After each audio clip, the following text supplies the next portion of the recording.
Imagine you're at a football game when this obnoxious guy sits next to you. He's loud, he spills his drink on you, and he makes fun of your team.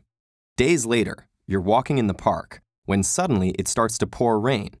Who should show up at your side to offer you an umbrella? The same guy from the football game. Do you change your mind about him based on this second encounter? Or do you go with your first impression and write him off? Research in social psychology suggests that we're quick to form lasting impressions of others based on their behaviors.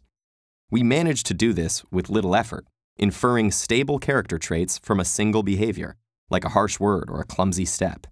Using our impressions as guides, we can accurately predict how people are going to behave in the future. Armed with the knowledge the guy from the football game was a jerk the first time you met him, you might expect more of the same down the road. If so, you might choose to avoid him the next time you see him. That said, we can change our impressions in light of new information. Behavioral researchers have identified consistent patterns that seem to guide this process of impression updating. On one hand, learning very negative, highly immoral information about someone typically has a stronger impact than learning very positive, highly moral information. So, unfortunately for our new friend from the football game, his bad behavior at the game might outweigh his good behavior at the park. Research suggests that this bias occurs because immoral behaviors are more diagnostic or revealing of a person's true character. Okay, so by this logic, bad is always stronger than good when it comes to updating. Well, not necessarily. Certain types of learning don't seem to lead to this sort of negativity bias. When learning about another person's abilities and competencies, for instance, this bias flips. It's actually the positive information that gets weighted more heavily. Let's go back to that football game.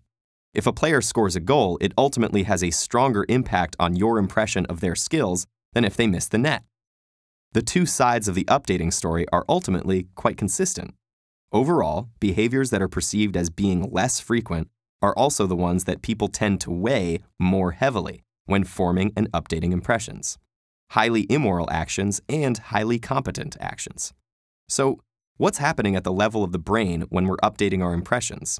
Using fMRI, or functional magnetic resonance imaging, researchers have identified an extended network of brain regions that respond to new information that's inconsistent with initial impressions. These include areas typically associated with social cognition, attention, and cognitive control. Moreover, when updating impressions based on people's behaviors, activity in the ventrolateral prefrontal cortex and the superior temporal sulcus correlates with perceptions of how frequently those behaviors occur in daily life. In other words, the brain seems to be tracking low-level statistical properties of behavior in order to make complex decisions regarding other people's character. It needs to decide, is this person's behavior typical, or is it out of the ordinary? In the situation with the obnoxious football fan turned Good Samaritan, your brain says, well, in my experience, pretty much anyone would lend someone their umbrella. But the way this guy acted at the football game, that was unusual. And so, you decide to go with your first impression. There's a good moral in this data. Your brain, and by extension you, might care more about the very negative, immoral things another person has done compared to the very positive, moral things.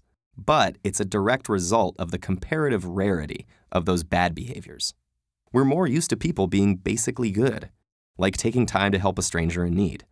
In this context, bad might be stronger than good, but only because good is more plentiful. Think about the last time you judged someone based on their behavior, especially a time when you really feel like you changed your mind about someone. Was the behavior that caused you to update your impression something you'd expect anyone to do?